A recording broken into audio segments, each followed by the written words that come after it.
Do you have a dog and you have quail and you're wondering how do you keep your dog from eating your quail? That's what we're going to talk about in today's video. Hey guys, welcome back to another Slightly Rednecked video. Again, my name's Chris. If you're not familiar with this channel, I help you to raise your own meat, eggs, and vegetables from your backyard, your balcony, your deck, your garage, or even a spare room in your house if that's the way you want to do it. Like today, or like I said in the beginning, today we're going to be talking about training your dog, specifically not to attack your quail. And I'll be the first to admit that, my dog's not perfect at it, but this is Max. This is my dog. He gets to go around my quail.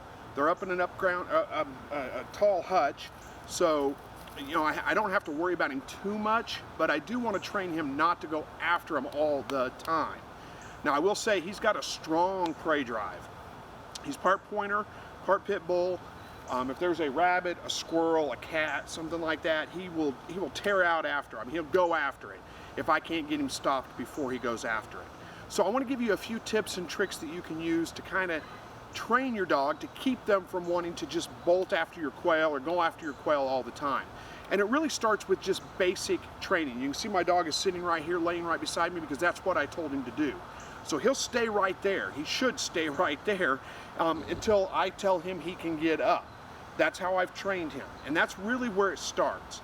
And I'll say this, if you're working with a dog that is a full-grown dog and already has that, drive, it may be a little bit trickier to train them.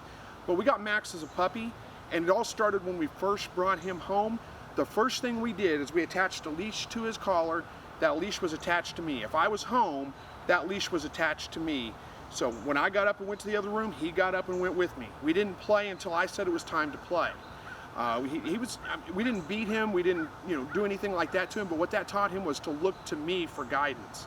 And he still does that. He still looks to me for guidance. It made a huge difference. He's going on 5 years old now, a little over 5 years old actually. And he's a very well-trained dog in a lot of ways. I haven't been quite as strict with the training as I should be in other ways, so there are some times where he does slip up, he gets a little bit overly excited, he goes after something. But if I walk away from him, he should stay right there, even if I open this fence up and go out here, because I've told him to stay right there. I didn't tell him to stay, I told him sit, and I told him down. And that means stay there until I tell you you can get up. Now when I give him the command, and our command is a verbal command, you can use clickers, you can use whatever. When I give him that command, that means he can get up. Yes, wait, come. Good boy, sit, down. Good boy. And you can see those are the things that you want to be able to train him. When I release him and he starts running, I want to be able to call him back to me. Good boy. And you do that with positive reinforcement initially. Once he knows what that command is, once he understands what come is, when he understands what sit is, when he understands what down is, then you can introduce some punishment. When I say punishment, I just mean a negative consequence for disobeying, because he knows what the command means, he knows what to do, then you can introduce negative consequences. We do that. I don't have it on him right now, but I have an e-collar. It's an electric collar that fits on his neck. We've used it for training a whole lot, so he really actually enjoys putting it on. He gets excited whenever it's time to break it out. Often it means we're going to go somewhere, because we always have it on him when we go somewhere new, just because he behaves a little bit better that way. It's a little bit less distracted. He gets excited when that happens. And what that collar does is it gives me the ability, very long range, 2 mile or something crazy like that, but it has a vibrate function, it has a shock function, and it has a super shock function. With him, every dog is different. You got to figure out what their personality is and how they're going to respond. With my dog, the vibrate function is all I need. If he's not really listening well, I hit that vibrate function.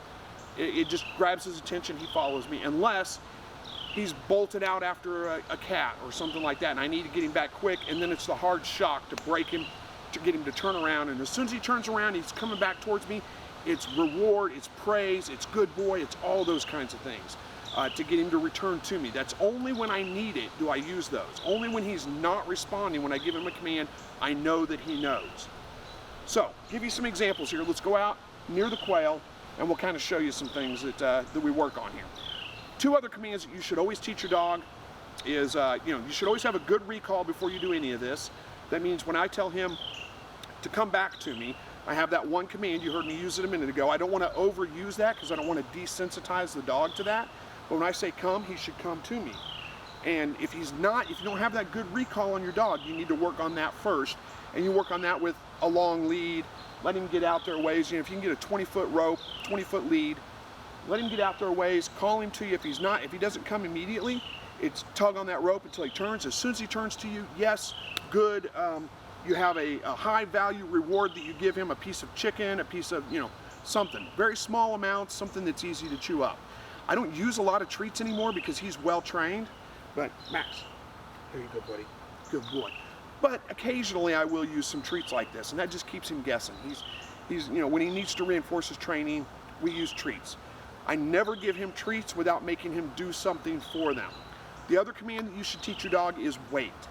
And that means just stop what you're doing, stand right there until I tell you you can go. And we'll demonstrate that for you here in just a second too. So let's go ahead and do that. Yes, yes, good boy. You wanna go out? Wait. Come. Good boy, wait. And he'll stay there until I tell him he can go. Yes. Now it means he's free. He can go wherever he wants. Let me get the camera out here. And you can see he's looking to me for guidance. You can see he's following me around. I didn't tell him to do that. That's just what he's doing. Now, we don't have any small animals out here. Often we have rabbits or squirrels out here. I let him chase those things because, you know, he is a, let me set this camera down. He is a, you know, prey-driven dog. Those are things that he really enjoys. So what I'll do here is I'll work with him. Let me get the camera situated. There we go. What I do here is I work with him out here occasionally, just periodically, to make sure he knows his commands. So when I get him, like when I see him running off for something, I'll call him back to me and praise him whenever he does it. So yeah, good boy, good boy. You can see if he'll go away from me for a minute. Come. Oh, that's good. Is there a squirrel? Is there a squirrel over there? Go get, go get, go get. Come. Oh, that's good. That's so good. Yes, yes, good boy. And those things are what's going to reinforce that he's going to listen to me whenever I call him. I don't ever beat him when he doesn't respond to me. When he's coming back to me, it's always reward, always reward. It doesn't matter what he was doing. If he's not listening to me, when he finally does break what he's doing and comes back to me, it's reward, reward, reward. The only time he gets any kind of negative punishment, so to speak, like when I have the collar on him, I hit the vibrate function or the shock function, is if he's bolting away from me and not responding to me, I hit that button. As soon as he turns to me, it's reward, reward, reward, praise, praise, praise. That's how we train this dog. That's what makes him a good dog. So let's work on this a little bit more. Come here, Max. You need to go get something, don't you? Wait. Heel. Good boy. Yes. Good boy. So let's go over to the quail hutch. All right, so over here at the quail hedges, it's no different. You can see he's kind of indifferent to him right now because he comes out here all the time with me. And that's another key, is to really get good exposure, get him used to being around these things without having to. Now, if he were to go up and start jumping at the cages or something like that, there would be correction. He would be getting back. He knows the command back. He knows leave it. That's another good command to teach your dog. Don't try to teach them that with live animals. Teach them that with their toys. Leave it. And out. Out is another command. Whatever he's got in his mouth, he's going to give to me. And we play that with his toys all the time. That's just a positive game. He loves it. Throw his toy, he chases down, he brings it to me, out. He gives it right to me. Throw it again. He gets rewarded the whole time. So those are commands that I've reinforced with him. Those are commands that I use out here. So he's around the quail quite a bit, so he's pretty used to it. But if I were to get one out and let it go, he'd be on it in a minute. If I'm not watching him closely, he'd be on it in a minute. So if we can imitate, let me see if I can explain this. The key really is to get him under control before he loses control. So if I see something out there, it's get him under control first before he ever sees it, before he ever just takes off. If he takes off after something, then it's like he just loses everything. He's focused completely on whatever it is he's chasing. And it's really hard to break that concentration, especially since I don't have his collar on him. I can't push a button and break that concentration. But if I can get him under control before he goes off like that, then it's much easier to get him, to keep him under control, if that makes sense. So let me get back here for a second. Let me turn the camera around because he's probably going to go off the other direction, and we'll see if we can get this on camera. Give him a few minutes to let him just kind of meander around a little bit. I'm going to imitate a quail coming out of the hutch. I'm not gonna actually get one out because there's a good chance he'd get on it. Now I will say something about my dog, and this is the personality of my dog. I got very lucky with him. He's got bird dog in him, so he's very drawn to birds. He loves them. But he doesn't actually kill the birds right away. If I were to throw a bird out there, he would catch it and pin it to the ground. And as soon as I come over, he lets me have it. No big deal. He doesn't pick them up and shake them. He will do that with a squirrel, with a cat, with a rabbit, with anything like that. He just picks them up, shakes them, and kills them. But he doesn't do that with birds for some reason. That's just natural behavior on his part. So it works out pretty well. I didn't have to train him to do that. That's just his natural behavior. But what I want to be able to train him to do is to not get a bird whenever it gets out. If I tell him not to, he stays off of it. So if I were to open up this hutch a little bit, and then if I start beating on these, he's going to think a bird's out. Wait! Down. Down. Down. Nope, down. Oh, that's good. Good boy. Good boy. That's what I need to be able to do, is to catch him before he ever comes over to it. So now he should stay there until I let him go. The other thing is I never release him from a down position unless I go back to him. Now he did very good there. He was pretty excited. He didn't see a bird, but he was pretty excited. So I'm going to reward him for that. What a good boy. Yes, good boy. That's good. That's good. And that's the reinforcement that you have to do with this dog. Now, I would never leave him alone with my quail unattended. Put these birds on the ground and leave him alone unattended. That's just setting him up for failure. He's not going to be able to control it. He doesn't have anybody there standing to tell him not to bother that bird. If I were to get a bird out right now and throw it on the ground, he's probably going to be on it. But we can test it out and we can see if I can stop him from getting to it. Or maybe we won't throw it on the ground. Maybe we'll just hold it and we'll see what he does.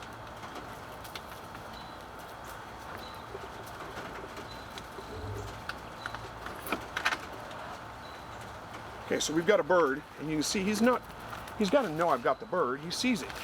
He's standing right here and sees it. Max, leave it. Good boy. Good boy. Okay, back. Go on. Stay. And there we go. We've trained him for that. Come. Come. Come. Yes, come. No, leave it. Good boy. Good boy. Yeah, you want that bird, don't you? Go. Go. Good, good. Yeah, you can smell it. Yes. Leave it. Leave it. Good boy. And that's what I train him to do every time. Now, if I let this bird go, there's a good chance he's going to be on it. We'll see if we can control him or not. I'm taking a chance here. Might lose a bird. I don't want to. I don't want to be mean to the bird, but I need to train my dog not to kill my birds, right? So, let's see what happens when this bird gets out. Leave it. No. Leave it. Leave it. Back. No. Back. Down. Good. Good boy. See, he did pretty good. He was on it for a second, but he didn't quite grab it because I caught him before he went after it. Now, if I'd have let him get on the bird first, it would have been hard to break him. I mean, he'll give it to me, but it would have been hard to get him to stop. Yes. Good boy. Now go on. Go on. All right, that's probably enough stressed out for this bird. We'll try one more time. Go on. Go. Go, go, go. Good boy. All right, we'll try one more time. We'll see what happens. Leave it. No. Leave it. Back. Back. Down. Good boy. Oh, good boy. Okay, I'm going to put this bird up. That's enough stress for this bird.